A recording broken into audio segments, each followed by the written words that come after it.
ప్రజలు ఏ నీచమైనా చేయొచ్చానా? ప్రశాంతుని మీరు ఆదర్శంగా చూపిస్తే సామాన్యవాడు ఎంతైనా ఇచ్చి ఇలాగ పబ్లిక్ ప్రాపర్టీ నాశించి అరాచకాలు విరోచకాలు సృష్టించవచ్చు. వాడికి చేతనం అవుద్ది.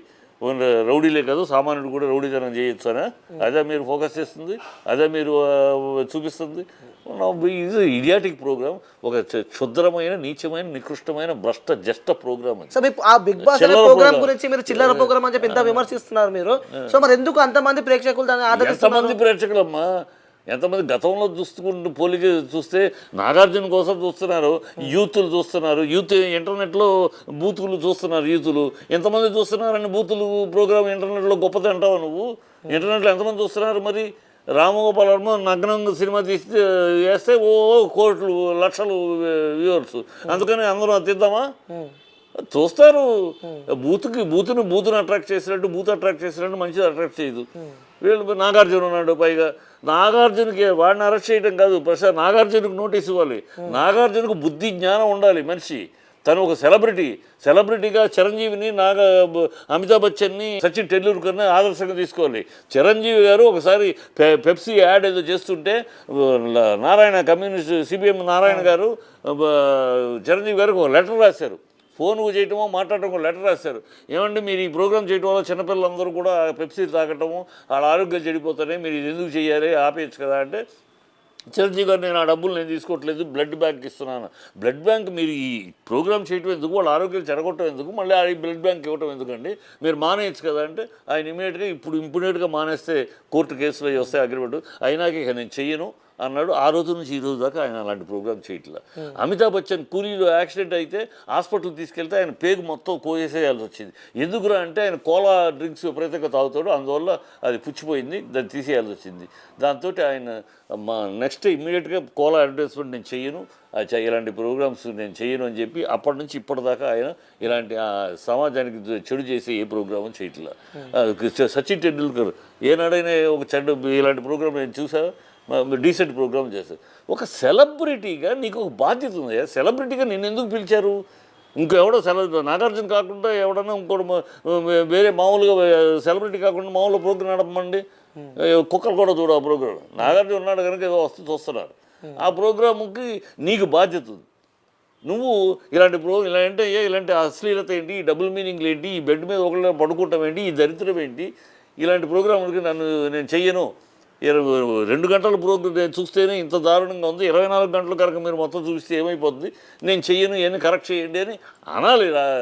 నాకు డబ్బులు వస్తాయి, నాకు పేమెంట్ ఇస్తారు, నా స్టూడియోలో షూటింగ్ సెట్ జరుగుతుంది, నాకు వచ్చేది వస్తుంది, ఎవరెటు పోతే నాకు అనుకుంటే నువ్వు సెలబ్రిటీగా బుద్ధి లేదు నీకు? సెలబ్రిటీకి బాధ్యత ఉంటుంది. సెలబ్రిటీ అనేవాడిని నీకు ఒక బాధ్యత ఉంది, సామాజిక బాధ్యత, మిగతా వాళ్ళకు ఉన్నా లేకపోయారు. నీకు ఆ బాధ్యత నాగార్జునకి ఇవ్వాలి నోటీసు.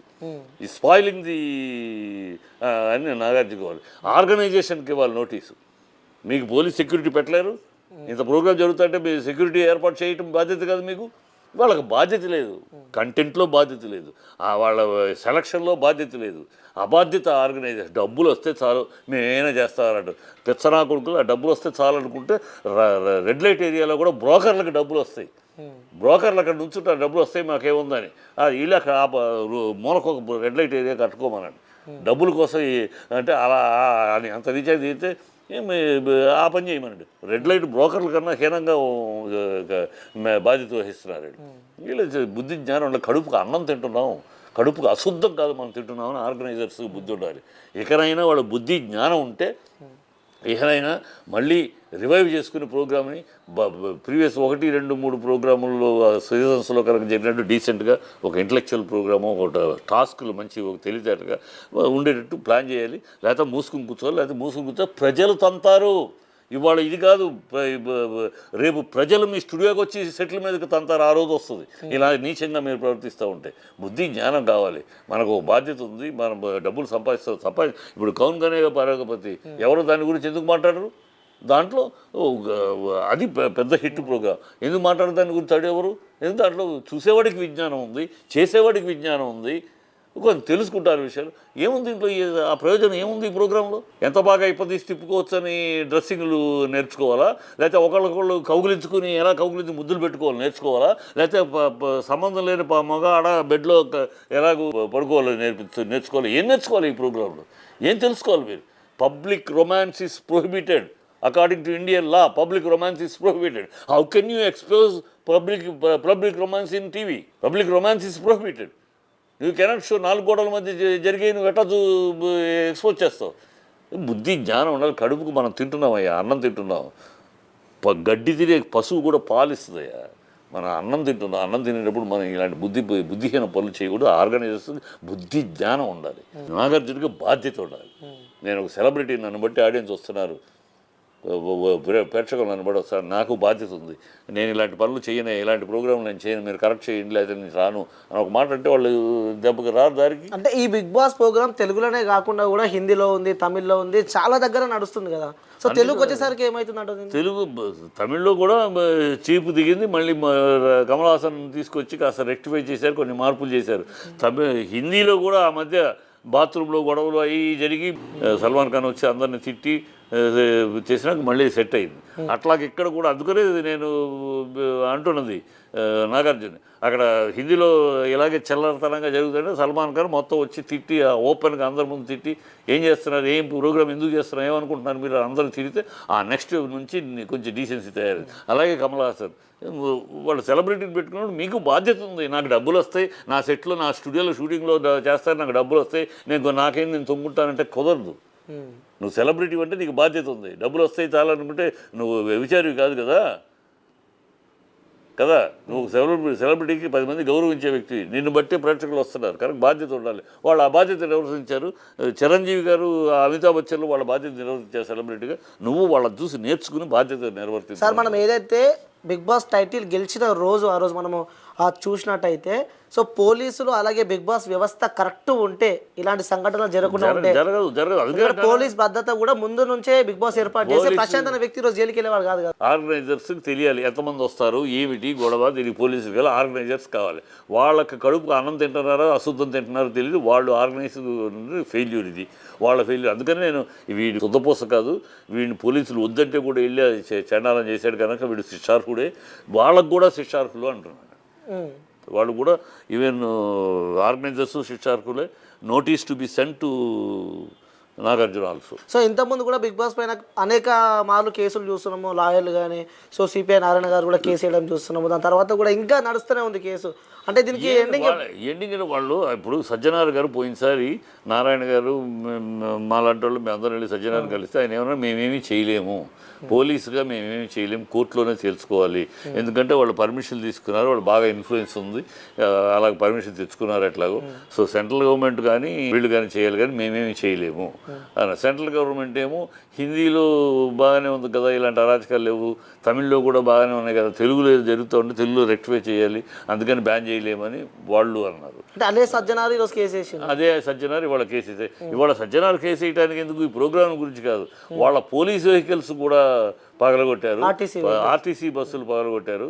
సో పోలీసు అడ్డుకుంటే కూడా పోలీసులు తోసేసి వెళ్ళిపోయారు. ఇప్పుడు రైతు బిడ్డ కంటే అరాచకం చేయడానికి హక్కు ఉందా అసలు? నాకు అర్థం కావట్లేదు. నేను రైతు బిడ్డను వదిలిపెట్టారంట, రైతు బిడ్డకు అరాచకం చేసే రైతు బిడ్డ అరాచకం చేయటం మొదలెడితే ఈ దేశం బతకదు.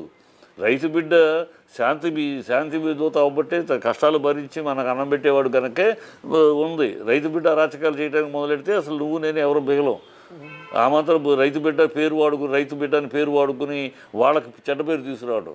రైతు బిడ్డలు ఎవరు వీడు బిహేవ్ చేసినట్టు చేయరు. నేను రైతు కుటుంబంలోంచి వచ్చిన వాళ్ళం. మట్టి పిసికి బంగారం పండించే చేతులు కానీ ఒకళ్ళ వస్తువుల్ని ఒకళ్ళ ఆస్తిని నాశనం చేసే చేతులు కావు ఇవి. వాడు రైతు బిడ్డ పేరు వాడుకుని బుద్ధి జ్ఞానం లేని పనులు 9 కేసులు కూడా ప్రశాంతంగా పెట్టడం జరిగింది. 14 రోజులు రిమాండ్ తరలించారు. 14 కాదు, ఇంకొన్ని రోజులు పెట్టినా తప్పే లేదు. వాడు ఏమిటమ్మా, వాడిని జైల్లో పెడితే ఏదో పెద్ద మహాత్ముడిని పెట్టినట్టు. ఒక వాడు బిగ్ బాస్ విన్నర్గా ఒక చిల్లర ప్రోగ్రాంలో గెలిచాడు. ఆ చిల్లర మొత్తాన్ని బయటికి రాగానే చూపించాడు. అవార్డు వచ్చింది ఆ రోజే, అవమానం తెచ్చింది ఆ రోజే అని వాడు ఇమీడియట్గా వాడు ఒరిజినల్ క్యారెక్టర్ బయట ఇన్నాళ్ళు నటించాడు. అక్కడ ఆ నటించేదో అవార్డు తెచ్చుకున్నాడు. బయటికి రాగానే అసలు స్వరూపం బయటపడింది. ఆ చిల్లరగాడు. జనాలు ఎందుకు అంత నమ్మినారంటారు? నమ్మటం మోసాన్ని నమ్మినట్టు నిజాన్ని నమ్మరు కదా జనాలు. నమ్మారు. ఇప్పుడు మీరు మీడియా నమ్మట్లేదు. మీడియా నమ్మినా నమ్మకపోయినా మీరు ఇట్లా మీరు మోస్తున్నారు కదా, వాడు ఈ వీడియోతో పెద్ద మహాత్ముడిలాగా అసలు ఆ ప్రోగ్రామ్ ఏదో మహా కళాఖండంలాగా మీరు మూయిట్లో మీ ఛానల్ వాళ్ళు మీ మీడియాకి సంబంధించిన వాళ్ళు చేస్తున్న ప్రోగ్రామ్ కనుక నెత్తిన పెట్టుకుంటున్నారు. అదొక దౌర్భాగ్యం. మీడియాని కాకుండా ఎవరు చేసినా మేము సపోర్ట్ చేస్తాం. మీరే ఇలాంటి ప్రోగ్రామ్కి మీరు సపోర్ట్ చేయకూడదు. దాంట్లో ఉన్న లోపాలు బయట పెట్టాలి మీడియా.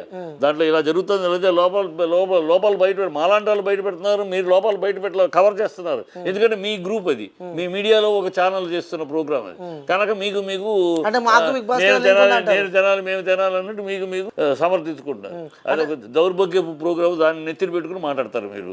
మీ మీడియాకి దేన్ని నెత్తిన పెట్టుకోవాలి, దేన్ని అనేది లేదు. నిర్భయంగా చూపిస్తాం కదా సార్ మేము. నిజం అది. బిగ్ బాస్ షో గొప్ప షోనా, ఏమైనా విలువలు ఉన్న షోనా? దానికి విలువలు అంటే అర్థం తెలిస్తే మీరు ఆ మాట అన్నారు. సామాజిక విలువలు, సామాజిక బాధ్యతలు అనేది తెలిస్తే, అర్థం తెలిస్తే ఆ మాట అన్నారు. అది అన్ని కోల్పోయిన ప్రోగ్రామ్. అది ఒక చిల్లర చీప్ టేస్టెడ్ ప్రోగ్రామ్, ఒక బ్లూ ఫిల్మ్కి ఒక తెరకట్టిన ప్రోగ్రామ్ అంతే. సెన్సారు సినిమాకి సెన్సార్ ఉన్నట్టు దానికి 24 గంటల ప్రోగ్రామ్ సెన్సార్ ఉంటే మొత్తం చాలా సీన్లు పీకేయాల్సి వస్తాయి. అన్ని డబుల్ మీనింగ్లు, అన్ని బూతులు, వాళ్ళ ఎక్స్ప్రెషన్స్, వాళ్ళ angles, body language, everything trash, నీచానికి టు ది కోర్ అది. సో అలాంటి ప్రోగ్రాము చేయటమే మాలాంటి వాళ్ళు, నేను నారాయణ గారు మాలాంటి వాళ్ళు మాట్లాడితే మీరు దానికి వాల్యూ మీరు చేస్తే తప్పేముంది, పర్మిషన్ తీసుకుని చేస్తున్నారు. ఏ ప్రోగ్రామ్ అయితే చూసేవాళ్ళు చూస్తారు, చూడకపోతే చూడరు. దానికి ఏమిటి ఇలాంటి ఉపోద్ఘాతాలు ఇస్తారు మీరు. అంతేగాని దాంట్లో అదే ఇంకేదన్నా ఆయనకు ఇమీడియట్గా వేలు పెట్టి కెలికి మరి రిపీట్ చేసి చూపిస్తారు. ఇలాంటివి చూపించరు. తప్పులు జరిగి చూపించడానికి కదా సార్ నేను వచ్చింది. ఏం చూపించడానికి? నడిచిన రోజులు జామ్ చక్క దానికి భయం చేస్తున్నారు కదా మేము మీడియా. ఉన్నది ఉన్నట్టు ఏం తెలుసు నీకు? 24 గంటలు ఛాలెంజ్ చేసే 24 గంటలు ఒకసారి టెలికాస్ట్ చేయండి అని. 24 గంటలు ఒక గంట చూపిస్తున్నాడు. ఆ గంటలోనే ఇన్ని అవకతవకలు ఉన్నాయి. ఇంకా 24 గంటలు చూపిస్తే ఎంత ఉంటుంది? అదే 24 గంటలు చూస్తే కళ్ళు, చెవులు, ముక్కు అన్ని మూసుకుని తల తిప్పుకోవాల్సి వస్తుంది. అంత నీచమైన ప్రోగ్రామ్. అదే ఛాలెంజ్ చేశారు 24 గంటలు ఒకసారి టెలికాస్ట్ చేయమని దమ్ము ధైర్యం ఉంటుంది. వాళ్ళు చేయరు. 24 గంటల్లోంచి 1 అవర్ టెలిట్ చేసి చూపిస్తేనే ఇన్ని భ్రష్టత్వం ఉంది దాంట్లో. ఇంకా ఫుల్గా చూపిస్తే ఏముంది? మీరు ఈ 1 అవర్ చూసేసి గొప్ప ప్రోగ్రామ్. మీకంటే బూత్ కూడా మీకు గొప్పగా ఉంటే మీ కర్మ, దాన్ని ఏం చేయలేము. నేను చూస్తాను. ఎందుకు చూస్తున్నా అంటే దాంట్లో దౌర్భాగ్యం ఏంటో బయట చెప్పడానికి సమాజానికి, దాంట్లో నికృష్టమైన విధానం ఏమున్నాయో చెప్పడానికి, అందుకని చూస్తున్నా. లేకపోతే చూడకపోతే ఇప్పుడు ఇలాంటి అడిగాను, చూడకుండా ఏం మాట్లాడతావు? బెర్నార్డ్ షా ఒక మాట అన్నాడు, చెడు మంచి అని చెప్పేటప్పుడు హౌకే నువ్వు ఎట్లా చెడుని చెబుతావు? చెడుని చూస్తే కదా మంచి చెడు తేడా గురించి చెప్పగలవు. చెడుని అనుభవించకుండా నువ్వు అది చెడు అని ఎలా చెబుతావా అని అన్నాడు ఆయన. So you have to learn even bad things, then only you can distinguish between good and bad. అందుకని ఆ చెడుని కూడా చూస్తే కదా తెలుస్తుంది ఇది చెడు అని. చూడకపోతే నేను చెడు అంటే బ్లైండ్గా చెప్పినట్టు, ఏదో ద్వేషంతో చెప్పినట్టు. చూడబట్టి, దాన్ని చూస్తున్న బట్టే అది ఎంత నికృష్టంగా ఉందో, ఎంత భ్రష్టంగా ఉందో, ఎంత హీనంగా ఉందో, ఎంత జిగుత్సాకరంగా ఉందో, దాంట్లో ఉన్న వాల్యూస్ ఎంత చెండాలమో, రెడ్ లైట్ ఏరియా బ్రోకర్ల కన్నా హీనంగా ఎంత ఉందో, వ్యభిచార కొంపకి మారుపేరుగా చిరునామాగా ఉన్న ప్రోగ్రామ్ని అందుకని చూశాను కనుక చెప్పగలుగుతుంది. Okay sir, thank you sir, thank you so much. పదాలు తెలియని పెదవులకు అమృతవాక్యం అమ్మ. సంతానలేమి సమస్యతో బాధపడుతున్న ప్రతి స్త్రీమూర్తి బాధను మేము అర్థం చేసుకోగలం. 49 వరల్డ్ బెస్ట్ ఎంబ్రియాలజీ ల్యాబ్ మరియు జిల్ట్రిక్స్ అలారం సిస్టాన్ని మొట్టమొదటిసారిగా ఏపీ మరియు తెలంగాణలో ఈ నెల 9న ప్రముఖ సినీ నటి స్నేహ, స్పెయిన్ దేశానికి చెందిన international senior embryologist Javier Herrera గారు ప్రారంభించారు. ఈ శుభతరుణంలో రక్త పరీక్షలు, AMH test, RBS, semen analysis, ultrasound scan, follicle scan ఈ నెల 31 వరకు ఉచితంగా అందిస్తుంది. 49 అంటే సంతానం, 49 అంటే సంతోషం.